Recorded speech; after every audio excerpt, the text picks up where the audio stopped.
प्यारे दोस्तों, इंजीनियर विष्णु अग्रवाल का नमस्कार। आज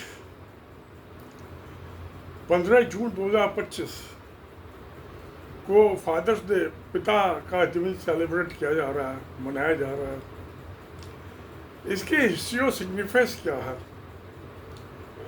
जो ये अब्राहम लिंकन के ज़माने में सिविल वार हुई थी यूएस में, तो उस ज़माने में एक विलियम जैक्सन थे।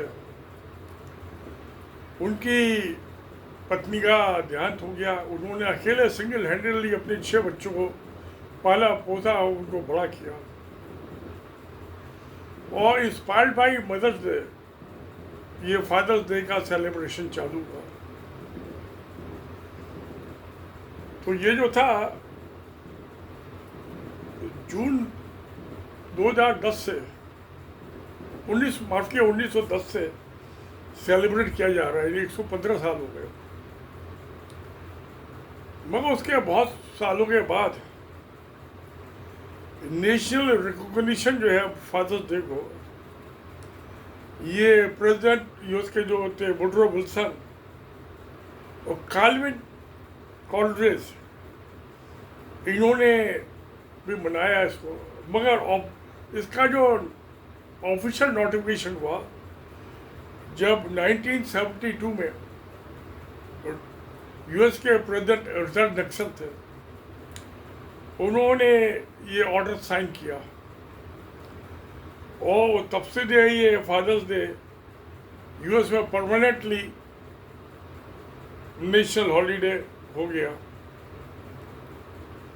अब इस दिन जो है, जो एक पिता होता है, फादर होता है, उसको एक recognition, acceptance, appreciate of love, guidance, sacrifices and support that a father figure provide.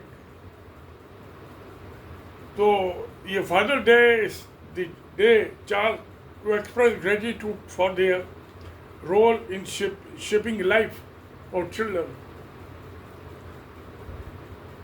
तो ये ट्रेडिशन तो चालू हुआ, यानी कि कहना चाहिए 1972 से, जब प्रेसिडेंट ऑर्डर साइन किया रिचर्ड निक्सन ने। तो इसको बहुत से ढंग है सेलिब्रेट करने के। ये मैं गिफ्ट वगैरह में I don't believe in all this things, सब ये ड्रामाबाजी है।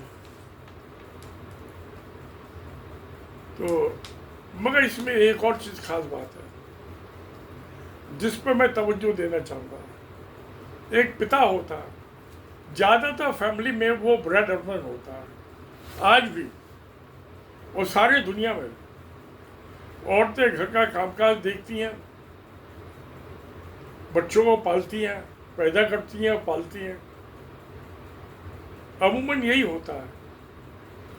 तो फादर का रोल घर से बाहर पैसा कमा के लाना, और पत्नी का काम बच्चों को पैदा करके उनको पालना पोसना। और बच्चे की पहली एजुकेशन टीचर होती है तो माँ होती है, सेकंड टीचर होता है फादर, पिता। मगर एक फादर जो होता है, पिता जो होता है, वो सारी जिंदगी सेक्रीफाइस करता है। उसकी जो इनकम है वो सब अपनी पत्नी के साथ, अपने बच्चों के साथ शेयर करता है। वो उसमें उनका सबका हक होता है, और कानूनी हक भी है। इंडिया में जो सीसीएस कंडक्ट रूल 1964 है, उसके रूल 18 में लिखा हुआ है कि फादर की ड्यूटी है कि अपने परिवार का ठीक से पालन पोषण करें। सिविल सर्विस रूल्स जो है 1886 के, उसमें भी यही बात लिखी है, और फंडामेंटल रूल्स में भी है। अगर वो नहीं करता है तो उसकी सैलरी का, इनकम का एक पार्ट जो है काट के सरकार उसकी पत्नी को दे देगी, तुम इसको इस्तेमाल करो अपने बच्चों को। अगर जो शिकायत करती है आगे ऑफिस में कि हमें पैसे नहीं देता घर के खर्चे के, तो माँ जाके डिपार्टमेंट में शिकायत कर सकती है अपने हस्बैंड की, और उसका जो हेड ऑफ डिपार्टमेंट है वो ऑर्डर इशू कर देगा।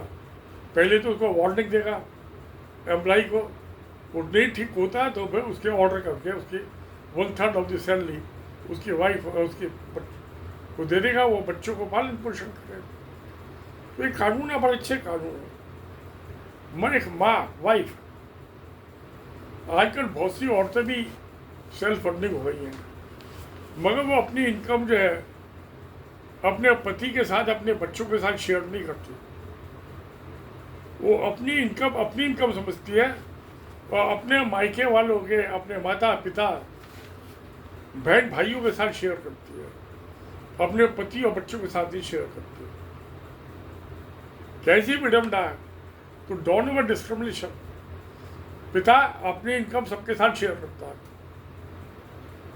वाइफ के साथ भी, बच्चों के साथ भी।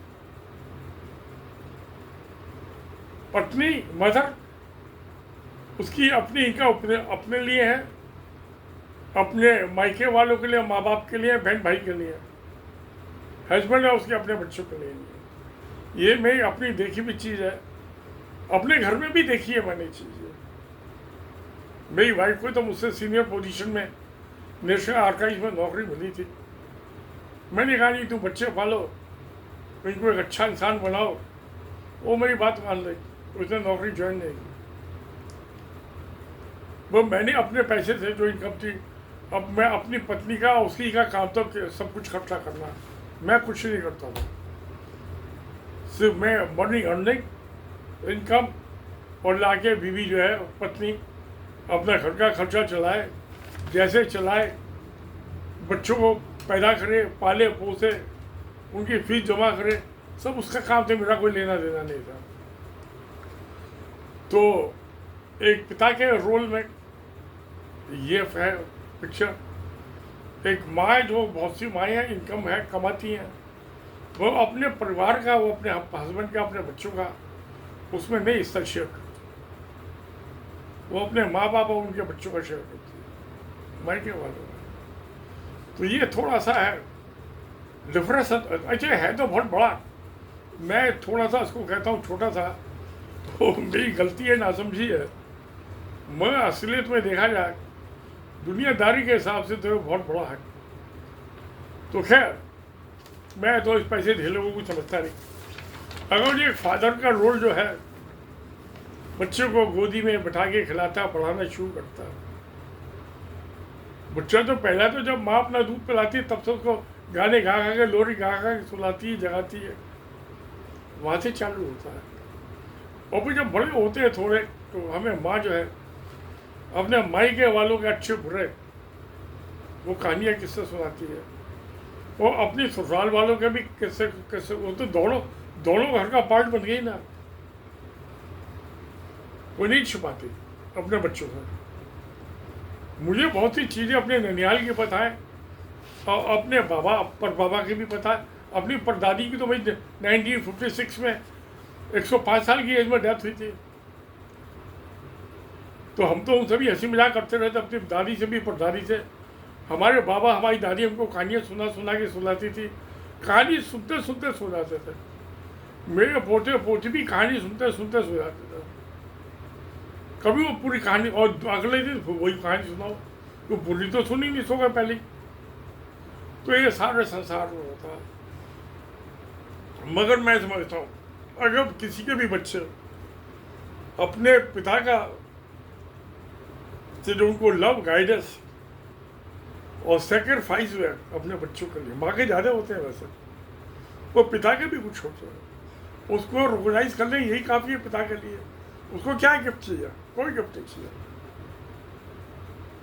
उसको। तो उसके लव अफेक्शन को अप्रिशिएट कर ले, यही काफ़ी है। इससे बड़ी कोई गिफ्ट हो नहीं सकती दुनिया के। क्यों प्यारे दोस्तों, आपका क्या ख्याल है? आप अगर जो मेरी बात से सहमत है तो बड़ी खुशी की बात है, नहीं सहमत है तो please right in comment box कि आपकी निगाह में पिता फादर्स डे जो हर 3rd संडे को इसके मई के महीने मनाया जाता है, इस साल जो है 2025 में ये 3rd संडे 15 जून 2025 को पड़ रहा है। तो आज फादर्स डे हो गया ना।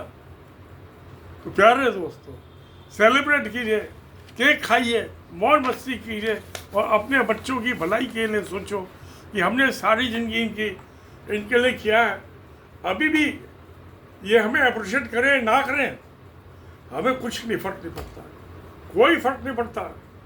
हम तो उसे यही सोचते रहे कि ये खुश रहे बच्चे, हमारे बच्चे खुश रहे, बेटे बेटी खुश रहे, उनके बच्चे खुश रहे, उनके परिवार खुश रहे, फले फूले, इससे ज़्यादा हमें और क्या चाहिए। तो ये उनकी खुशी देख देख के हम खुश होते हैं, उनका दुख गर्व देख के दुख होते हैं। तो आजकल जो है बहुत कुछ दुनिया में बदलाव हो रहा है। खैर, आज खुशी का दिन है तो मैं उनकी बात नहीं करूँगा, ठीक नहीं होगा, किसी दिन बहुत बात करेंगे। तो फिर ये जब जीवन का सत्य यही है, ultimate happiness, truth, ultimate supreme truth, उत्तम सबसे ऊंचा सत्य और सबसे ऊंची खुशी कि हमारे बच्चे फले फूले, सुखी रहें, खुश रहें और उनकी खुशी देख के हम खुश हो। अरे ज़िंदगी में खुश होना ही तो ज़िंदगी का उद्देश्य है, नहीं तो भाई जीवन का क्या मतलब है, कोई मतलब नहीं है। तो प्यारे जो खुशी बनानी है, आप कुछ ही खाइए, मैं तो दाल रोटी खा ली है, भिंडी की सब्जी खा ली है, खुश हो। हाँ, वीडियो बना रहा हूँ। तो फिर जब ये खुशी यही है, यही अंतिम सत्य है, तो सत्य में जयते। नमस्कार, धन्यवाद। सब लोग खुश रहें, सब मेरे बच्चे खुश रहें, पोते पोती देवते देवते खुश रहें। तो सत्य में जयते। नमस्कार, धन्यवाद।